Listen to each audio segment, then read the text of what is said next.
सभी विद्यार्थियों को नमस्कार। स्वागत है आप सबका आपके अपने परिवार स्टडी विथ आरके में। आज की परिचर्चा हम करेंगे जो है उत्तर प्रदेश में जो है पर्यटन स्थल के बारे में। पर्यटन स्थल जो है उत्तर प्रदेश में आदिकाल से ही राजनीतिक, आर्थिक, धार्मिक, सांस्कृतिक और जो है कलात्मक जो है विकास एवं पतन होता रहा है। और जो है स्वतंत्रता के बाद जो है इसको इसके जो है विकास के लिए जो है रूपरेखा सरकार ने बनाई। इसके जो है पे विशेष जोर दिया गया कि जो हमारे पुराने स्थल हैं, किले हैं और धार्मिक स्थल हैं या सामरिक स्थल हैं, जो भी हैं उनको जो है पर्यटन के रूप में विकसित किया जाए। तो उसको पर्यटन के रूप में विकसित किया जा रहा है। तो इसी के तहत जो है सबसे पहले 1956 ईस्वी में जो है 1956 को भारत सरकार द्वारा जो है सॉरी उत्तर प्रदेश सरकार में जो है पर्यटन विभाग की स्थापना हुई। 1972 ईस्वी में जो है उत्तर प्रदेश पर्यटन निदेशालय का गठन होता है और 1974 ईस्वी में जो है उत्तर प्रदेश जो है पर्यटन विकास निगम की स्थापना होती है, जो पर्यटन स्थलों को देख रेख और सुरक्षा और विकास के जिम्मा इसके जिम्मेदारी है। तो इसी के तहत जो है माननीय काशीराम पर्यटन प्रबंधन संस्थान जो है चिन्हट में लखनऊ में जो है स्थापित किया गया कि जो अपना जो है पर्यटन के क्षेत्र में अपना जीविका रोजगार करना चाहते हैं उनके लिए शिक्षण प्रशिक्षण के लिए। और अलीगढ़ में जो है फूड क्राफ्ट इंस्टीट्यूट की स्थापना हुई है। ठीक है।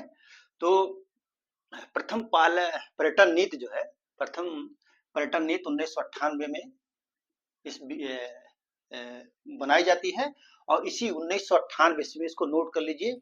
ये अक्सर पूछा जाता है कि उत्तर प्रदेश में पर्यटन नीति कब बनी थी, और जब 1998 ईस्वी पर्यटन नीति बनती है तो इसी 1998 में पर्यटन को जो है उद्योग का दर्जा दिया जाता है। इसको नोट कर लीजिए, यहाँ पर मैंने लिखा नहीं है।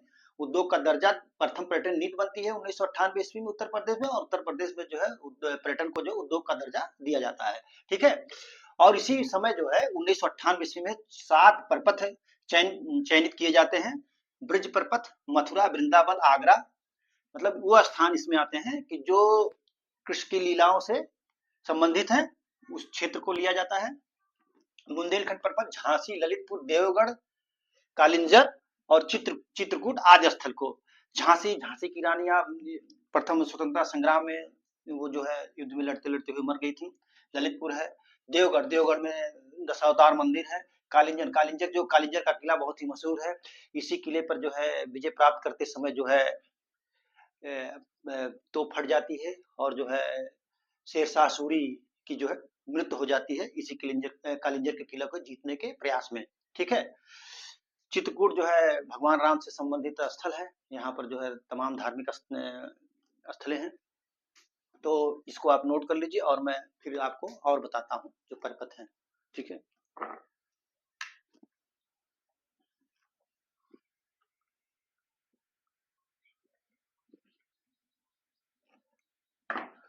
और मैं बोल दे रहा हूँ, आप सुन लीजिए। बौद्ध पर्वत जो है भगवान बुद्ध से संबंधित जो पवित्र स्थल है उसे विंध्य पर्वत जो है विंध्याचल तथा सोनभद्र के जो स्थल हैं उसमें है। अवध पर्वत प्रयागराज, लखनऊ तथा उसके मध्य में जो क्षेत्र है उसको इसमें शामिल किया गया है। और जो है जल विहार पर्वत, ऐसे क्षेत्र जो जहाँ पर जो जल क्रीड़ा की संभावना है। और 7वां जो है वो वन्य को पर्वत में जो है उत्तर प्रदेश के जो पक्षी विहार वन्य जीव अभ्यारण्य को शामिल किया गया है। ठीक है। तो ग्रामीण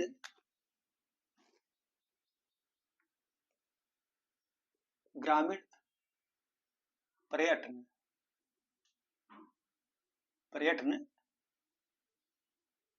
नीति कब बनती है 2015 ईस्वी में। कब बनती है 2015 ईस्वी में की घोषणा होती है 2015 में। इसके तहत जो है मैं ऐसे बोल दे रहा हूँ, आप सुन लीजिए। इसके तहत जो है 1950 से पहले निर्मित जो गांव में मकान है और जो हवेलियां हैं वो इस प्रपथ के मतलब जो पर्यटन स्थल हैं इनके आसपास के जो है ये 1950 से पहले निर्मित घर और जो हवेलियां हैं उनके जो है विकास के लिए, पुनर्स्थापना के लिए जो है सरकार जो है 5 लाख रुपया अधिकतम खर्चा करेगी। ठीक है। मैं बोल दिया, इसको आप नोट कर लीजिए। और पर्यटन नीति, पर्यटन नीति, पर्यटन नीति 2016, पर्यटन नीति 2016 के तहत पर्यटन क्षेत्र के विकास हेतु 7 नए पर्यटन क्षेत्रों के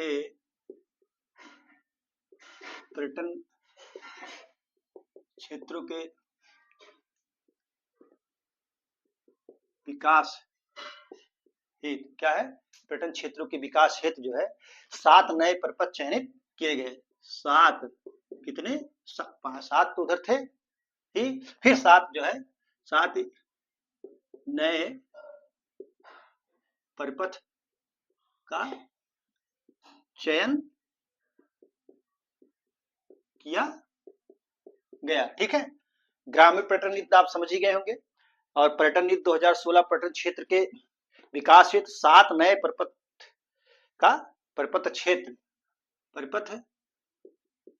क्षेत्र का चयन किया गया। ठीक है, ये नोट कर लीजिए, फिर मैं आपको बताता हूं।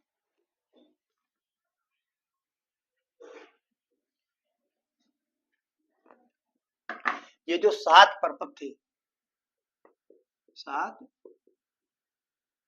परिपथ, 7 परिपथ में पहला परिपथ कौन है, हेरिटेज आर्क कौन है, नंबर 1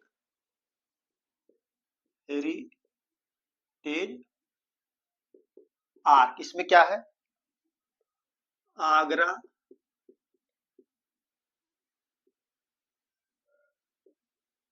लखनऊ, ठीक, वाराणसी, ये बहुत ही महत्वपूर्ण है। और इसको आप जो है वाराणसी, क्या है, वाराणसी, इसको आप जो है अच्छी तरीके से याद कर लीजिएगा, ये क्वेश्चन अक्सर परीक्षाओं में पूछा जाता है।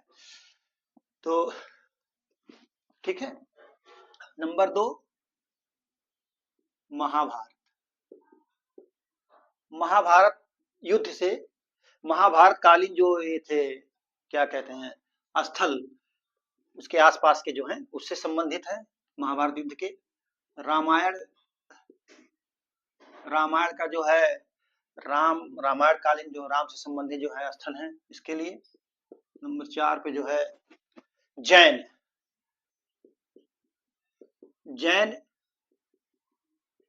परिपथ, ये परिपथ है, ये भी परिपथ।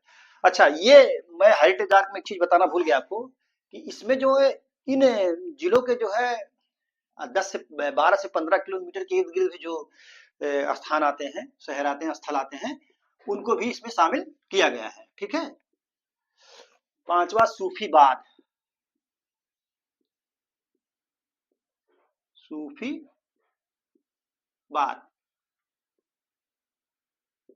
सूफी मत से संबंधित जितने भी स्थल हैं उसको शामिल इसमें किया गया है।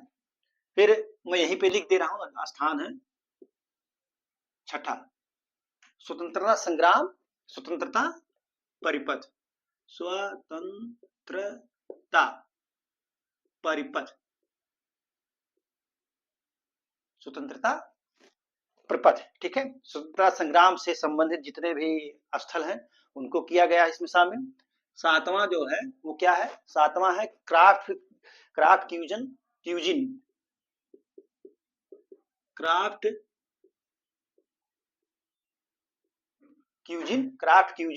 और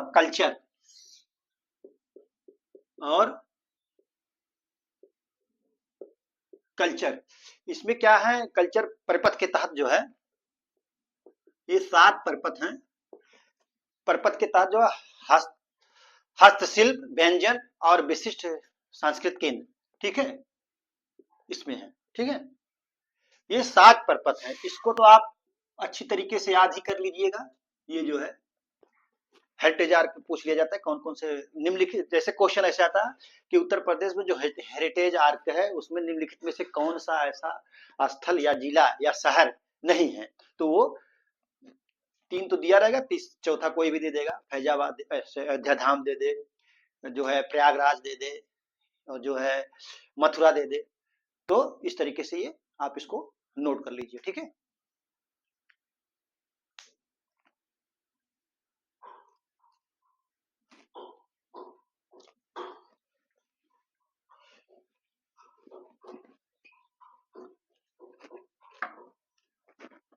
उन्नीस सौ चौरानवे ईस्वी में एक योजना चली थी, पेइंग गेस्ट। कौन सी?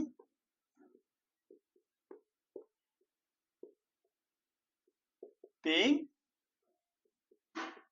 गेस्ट। क्या चली थी? पेइंग गेस्ट योजना। इसमें जो है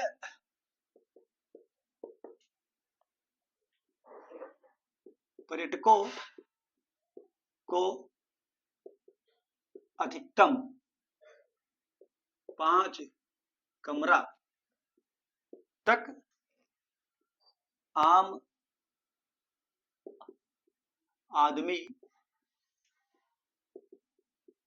किराए पर दे सकता है। कहां पर? पर्यटक स्थलों पर। पर्यटक स्थलों पर, ठीक है।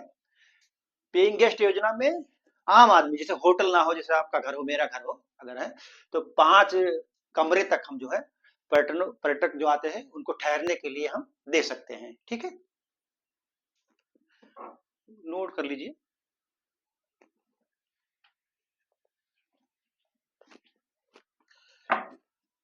जापान की सहायता से बौद्ध परिपथ का जो है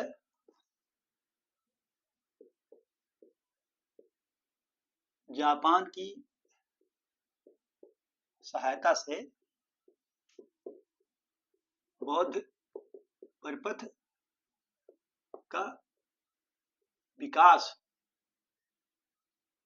बौद्ध परिपथ का विकास किया गया।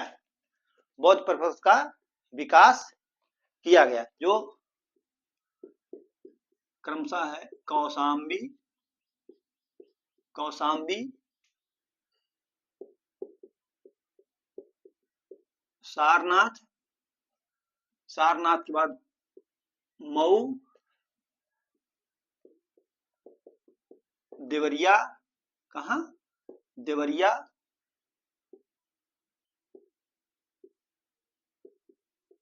कुशीनगर, सिद्धार्थनगर तथा श्रावस्ती।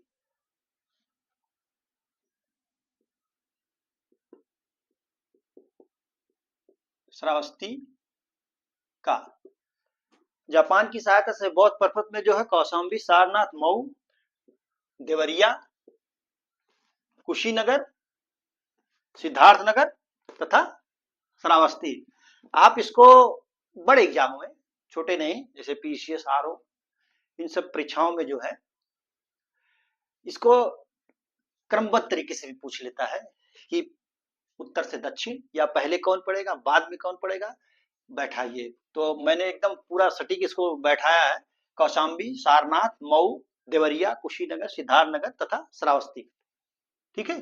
चाहे श्रावस्ती से शुरू करिए तो ऐसे जाइए, और कौशाम्बी से शुरू करिए तो यूं यूं यूं यूं, या ये यूं यूं, या यूं यूं फिर यूं, ठीक है। ये नोट कर लीजिए आप लोग।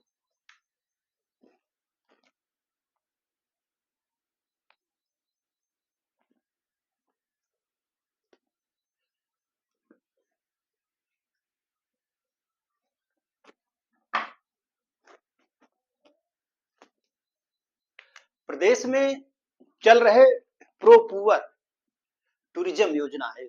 प्रदेश में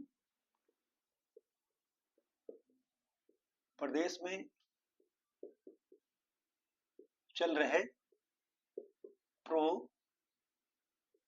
पुअर, क्या है? प्रो पुअर टूरिज्म,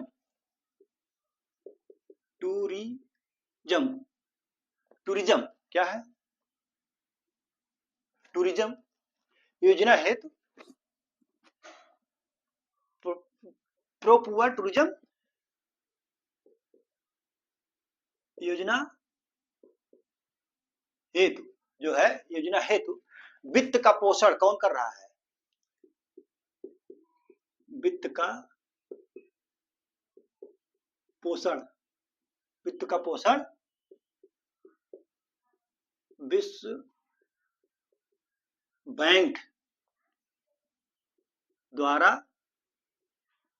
किया, बैंक द्वारा किया जा रहा है। ठीक है, प्रो पुअर टूरिज्म योजना हेतु जो है ये चल रही है योजना प्रदेश में, वो विश्व बैंक इसका वित्त पोषण कर रहा है। ठीक है,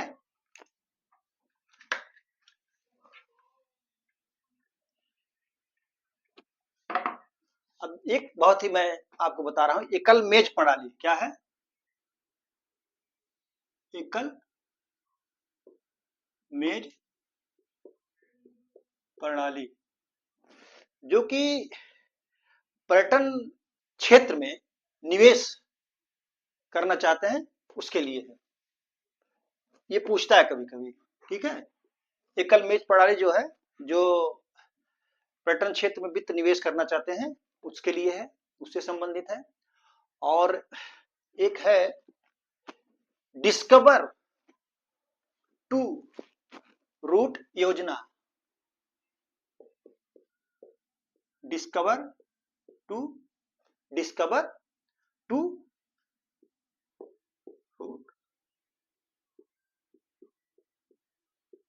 योजना, डिस्कवर टू रूट योजना। ये क्या है? ये भी बहुत ही महत्वपूर्ण है। ये है जैसे जो भारत मूल निवास के विदेशों में रह रहे हैं 2-3 पीढ़ी पहले, उनके जो है जो पैतृक स्थल है उसके जो है खोज से संबंधित है। ठीक है, जो विदेशों में रह रहे हैं 2-3 पीढ़ियों से, बहुत लोग गए, मजदूरी करने गए, अंग्रेज लेकर के गए, तो वहां पर रह गए, मेहनत किए, सफल हुए, स्टेब्लिश वहां पर हो गए, तो उनके पैतृक स्थलों से खोजने से संबंधित है। ठीक है,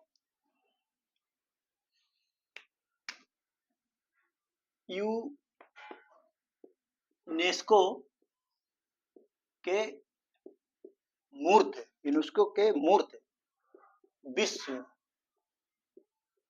धरोहर क्या है? विश्व धरोहर स्थल उत्तर प्रदेश में 3 है। कितने हैं? 3 है।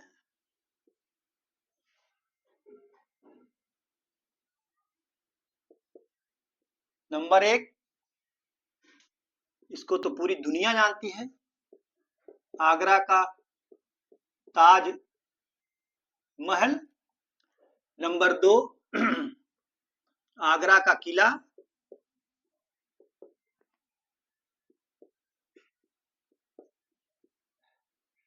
दोनों जो है 1983 में, कब होते हैं? 1983 में फतेहपुर सीकरी,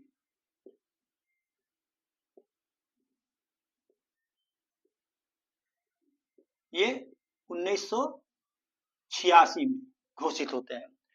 उत्तर प्रदेश में यूनेस्को द्वारा विश्व धरोहर सूची में शामिल जो है देश, सॉरी स्थल, 3 स्थल हैं उत्तर प्रदेश में।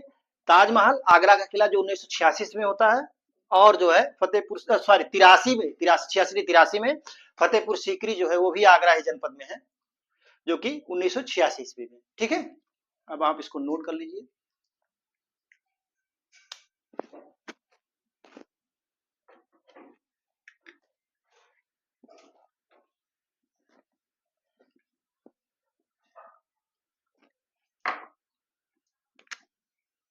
यूनेस्को के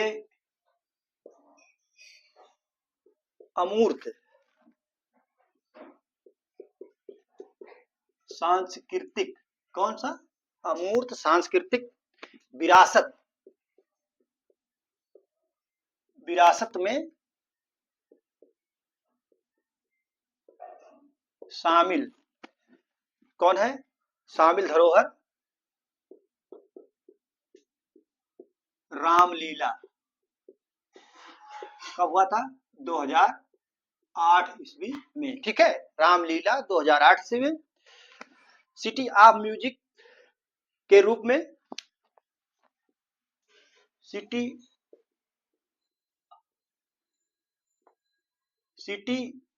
of museum, city of museum के रूप में काशी, सिटी ऑफ म्यूजियम के रूप में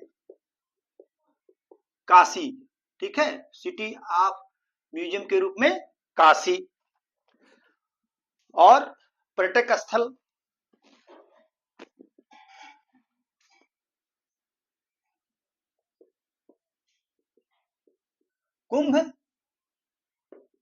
कुंभ मेला भी शामिल हो चुका है इसमें, ठीक है। तो इस तरीके से 3 जो है मूर्त स्थल हैं और 3 अमूर्त स्थल हैं। तो मूर्त स्थल में आगरा का ताजमहल, आगरा का किला, फतेहपुर सीकरी का जो है किला, और जो है अमूर्त में सांस्कृतिक धरोहर, अमूर्त संस्कृत में जो है विश्व धरोहर में जो है रामलीला, और जो सिटी ऑफ म्यूजियम के रूप में काशी, और जो है कुंभ मेला को शामिल किया गया है। तो इसमें मैंने आपको बताया जो है, आज लिख लीजिए इसको।